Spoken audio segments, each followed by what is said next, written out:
गणेश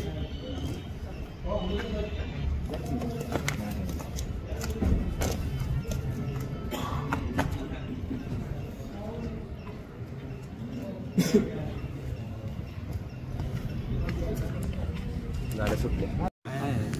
खरं म्हणजे मी काल मोहिते पाटील साहेबांकडे आलेलो होतो, पुण्याला होतो, नंतर त्यांच्याकडे आलो आणि आज मुद्दामून भेटायला महाराजांना मी आलो. खरं म्हणजे महाराजांचे माझे संबंध अतिशय जुने आहेत, म्हणजे कॉलेजपासून आहेत. त्यामुळे नेहमी आमच्या बाहेर कुठेही पुण्यात असते. आज निवडणुका लागलेल्या आहेत, लोकसभेच्या गुल वाजलेला आहे, आचारसंहिता लागलेली आहे.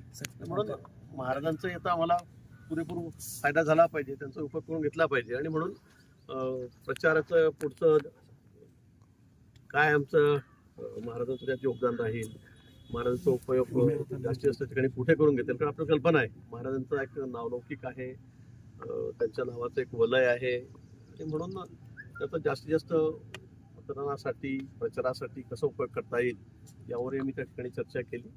आणि येणाऱ्या काळामध्ये, कारण आता फार वेळ राहिलेला नाही, त्या काळामध्ये महाराज कुठे कुठे वेळ देणार आहेत आणि त्याचा जास्तीत जास्त फायदा कसा होईल विचार विनिमय करण्यासाठी